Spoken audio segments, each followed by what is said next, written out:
Friends, வணக்கம் and welcome back to our channel. இன்றைக்கி நம்ம இந்த வீடியோவில் எதை பற்றி பார்க்க போகிறோம்னா, இன்றைக்கி வந்து ஒரு திருவிழா விலாக் தான் பார்க்க போகிறோம். இப்போ தான் நீங்கள் ஃபர்ஸ்ட் டைம் என்னுடைய சேனலை பார்க்குறீங்க அப்படின்னா மறக்காமல் சப்ஸ்கிரைப் பண்ணிவிட்டு பக்கத்தில் இருக்க பெல் ஐக்கான் கிளிக் பண்ணி ஆல் அப்படிங்கிற ஆப்ஷன் செட் பண்ணி வச்சுக்கோங்க. இன்றைக்கி வந்து அன்னி ஊரில் திருவிழா சொல்லியிருந்தாங்க. அதுக்கு தான் நாங்கள் வந்து ஸ்வீட்டு, பூவு, அதுக்கப்புறம் பழம்லாம் வாங்கிட்டு திருவிழாவுக்கு போயிட்டுருக்கோம். நம்ம சேனலில் நிறைய ப்ராங்க் வீடியோ, சேலஞ்ச் வீடியோஸ்லாம் போஸ்ட் போட்டிருக்கோம். மறக்காமல் சேனலை விசிட் பண்ணி பாருங்கள். அந்த வீடியோஸ்லாம் உங்களுக்கு பிடிச்சிருந்துச்சு அப்படின்னா மறக்காமல் லைக் பண்ணிடுங்க. அந்த ஊரில் திருவிழா எப்படிலாம் நடக்குது, அதுக்கடுத்து நாங்கள் அங்கே போய் என்னெல்லாம் பண்ணுறோம் அப்படிங்கிறத அந்த விளாக் ஃபுல்லாக பார்க்க போகிறீங்க. வீடியோவை ஸ்கிப் பண்ணாமல் கடைசி வரைக்கும் பாருங்கள். மாமாவுக்கு அந்த ஊருக்கு போகிறதுக்கு சரியாக வழி தெரியாது அப்படின்னு சொல்லிட்டாங்க. சரி, அக்கா மாமா கிளம்புனாங்க, அவங்க கூட போயிட்டோம்னா அவங்களுக்கு வழி தெரியும், அவங்க கூட போயிடலாம் அப்படின்னு சொல்லிட்டு கிளம்பி அவங்க கூட தான் போனோம். போகிறப்ப நம்ம வந்து பெட்ரோலாக அடிச்சுட்டு ஸ்வீட் எல்லாமே வாங்கிட்டு இங்கே வீட்டுக்கும் வந்தாச்சு. இதுதான் அண்ணியோட வீடு. நாங்கள் இப்போ உட்காந்துருக்கிறது. நாங்கள் வந்து போனதுமே எங்களுக்கு சாப்பாடெலாம் கொடுத்தாங்க. மட்டன் குழம்பு, சிக்கன் கிரேவி, அதுக்கப்புறம் சாம்பார், ரசம், இந்த மாதிரி என்னது பிடிக்குதோ அது எல்லாத்துலேயுமே சாப்பிடுங்க அப்படின்னு சொல்லிட்டு சாப்பாடு போட்டாங்க. ரொம்பவே சூப்பராக இருந்துச்சு. சாப்பாடு எல்லாமே டேஸ்ட்டாக இருந்துச்சு. நாங்களும் சாப்பிட்டுட்டு சரி கொஞ்சம் நேரம் உட்காரலாம் அப்படின்னு சொல்லிட்டு வெளியே வந்து உட்காந்துட்டோம். அப்புறம் இது வந்து என்னோடய ஃபஸ்ட் அண்ணி. நாங்கள் இப்போ வந்திருக்கிறது ரெண்டாவது அண்ணியோட வீட்டு திருவிழாவுக்கு தான் வந்திருக்கோம். அந்த அண்ணி திருவிழா சொல்லியிருந்தாங்க. இந்த வீடியோ வந்து நாங்கள் அப்லோட் பண்ணும்போது அநேகமாக நாங்கள் வந்து திருப்பூரில் இருப்போம். நாங்கள் வந்து எத்தனை பேத்துக்கு தெரியும் அப்படின்னு தெரியல. நாங்கள் வந்து வீடு ஷிஃப்ட் பண்ணுறோம். அதாவது சொந்த ஊரை விட்டு நாங்கள் வந்து வேறு ஊருக்கு போகிறோம். சரி, ஃபஸ்ட் டைமாக திருவிழா சொல்லியிருக்காங்க அண்ணி, சரி போயிட்டு வந்துடலாம் அப்படின்னு சொல்லிட்டு தான் இங்கே வந்துட்டு சரி ஈவினிங் போல் கிளம்பி அப்படியே பேக் பண்ணிவிட்டு அப்புறம் கிளம்பலாம் அப்படின்னு சொல்லிட்டு தான் இருக்கோம். இது வந்து ஃபஸ்ட்டு அண்ணியோட 2 பசங்க. இது வந்து அவங்களோட அம்மா. எனக்கு அத்தை வேணும், சந்திராத்தை. எனக்கு தெரிஞ்சு வருஷத்தில் ஒரு நாள் வர இந்த திருவிழானால தான் சொந்தக்காரங்க எல்லாருமே ஒன்று சேர்றாங்க அப்படின்னு தான் சொல்லுவேன். இதுக்கு முன்னால் எப்படியோ தெரியல, ஆனால் இதுக்கு மேலே நாங்களும் ஏதாவது திருவிழா விசேஷம் இந்த மாதிரினா தான் ஊருக்கு போக முடியும். அதை வச்சு நான் சொல்கிறேன். அப்புறம் தம்பி வந்து அழுதுகிட்டே இருந்தான். தூக்கம் வந்து சரி, அவங்க அப்பா வந்து வண்டியில் ரவுண்ட் கூட்டிகிட்டு போனால் அழக மாட்டான் அப்படின்னு சொல்லிட்டு கொஞ்ச நேரம் ரவுண்ட் அடிச்சுட்டு இருந்தாங்க வண்டியிலேயே வச்சு. இப்போல்லாம் தம்பி வண்டியில் ஏறுறது வேகமாக ஏறிடுறான். ஆனால் இறங்குறதுக்கு நம்ம வா அப்படின்னு சொல்லி கூப்பிட்டோம்னா அவன் பாட்டில் படுத்துக்கிறான், வரவே மாட்டான். படுத்துட்டு விளாண்டுட்டு வண்டியில் இருப்பான். அவங்க அப்பா வண்டி எடுக்கிறாங்களோ இல்லையோ வண்டியில் போகிறதுக்கு தாவிட்டு கிளம்பிடுவான் அவங்க அப்பா கூட.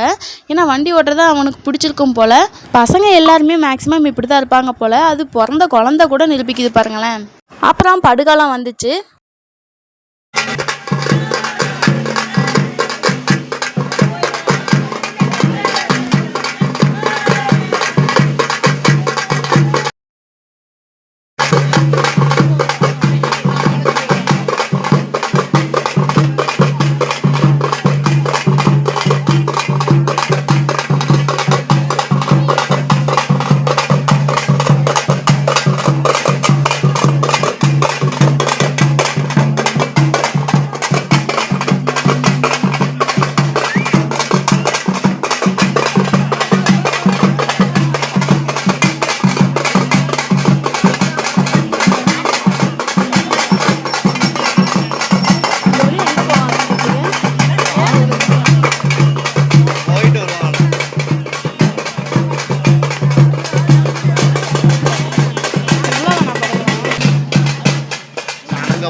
படுகலம் அப்படின்னா என்னென்னா, வேஷம் போட்டு இந்த மாதிரி வந்து பயங்காட்டுவாங்க. நம்ம வந்து பயப்படக்கூடாது. இந்த சின்ன பொண்ணா பையனான்னு தெரில, பாருங்களேன் வேஷம் போட்டு எப்படி போகிறாங்கன்னு. தூரத்துலேருந்து பார்க்குறதுக்கு நம்மளுக்கே பயமாக இருக்குதுல்ல. இந்த மாதிரி எத்தனை பேர்த்தோட ஊரில் திருவிழாக்கு முன்னால் படுகலம் வைப்பாங்க அப்படிங்கிறத மறக்காம கீழே கமெண்ட் பாக்ஸில் மென்ஷன் பண்ணிடுங்க. யாருக்கெல்லாம் படுகலம் அப்படின்னா என்னென்னு தெரியாது அப்படிங்கிறதையும் சொல்லிடுங்க.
படுகலை வந்து இப்போ கொஞ்ச நேரத்தில் கோவிலுக்குள்ளே வந்துடும். கோவிலுக்குள்ளே இருந்து அந்த படுகளத்தை பார்த்ததுக்கு பின்னால் கொஞ்சம் நேரம் இருந்து அங்கே ஃபுல்லாக டான்ஸ் ஆடுவாங்க. அதெல்லாம் பார்த்துட்டு அதுக்கப்புறம் நம்ம அப்படியே ஊருக்கு கிளம்பலாம் அப்படின்னு சொல்லியிருந்தாங்க.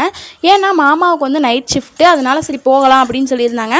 அப்புறம் அது மட்டும் இல்லாமல் நாங்களும் திங்ஸ் எல்லாமே பேக் பண்ணி வச்சுட்டு வந்த மாதிரியே இருக்குது. ஊருக்கு கிளம்பணும் இல்லையா, அதனால சீக்கிரம் போய் படுத்து எந்திரிச்சாதான் காலையில் சீக்கிரமாக போகணும் அப்படின்னு தான் பிளான் போட்டு வச்சுருந்தோம்.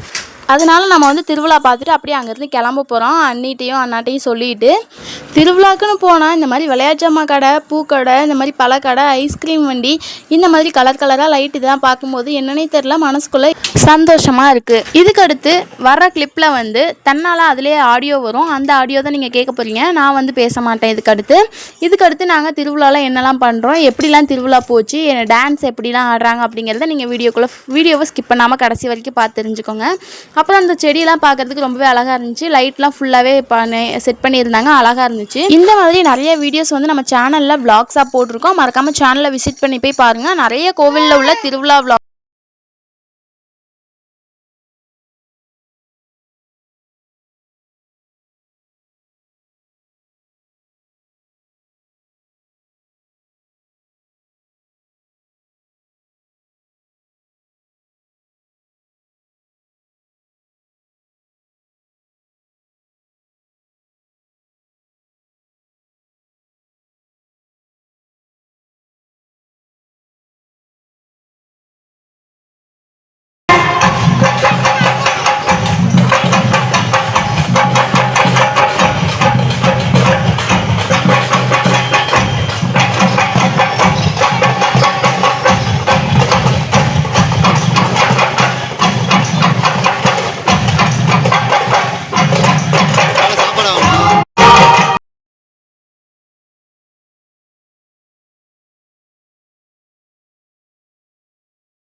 அப்புறம் இப்போ படுகளத்தில் போன எல்லாருமே முன்னால் நின்று டான்ஸ் ஆடுவாங்கன்னு சொன்னாங்க. சரி அதை பார்த்துட்டு கொஞ்சம் நேரம் நிற்கலாம் அப்படின்னு சொல்லிட்டு தான் போனோம்.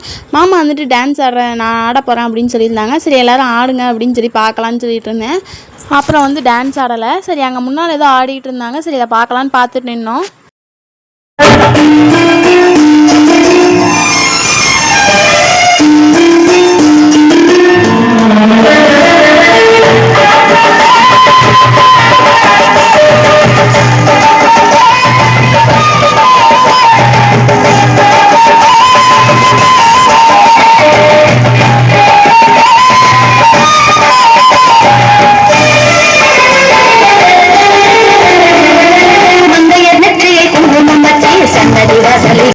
அப்புறம் அங்கேருந்து எல்லாருமே இன்னும் கொஞ்சம் நேரம் இருந்துட்டு போங்க அப்படின்னு சொல்லி சொன்னாங்க.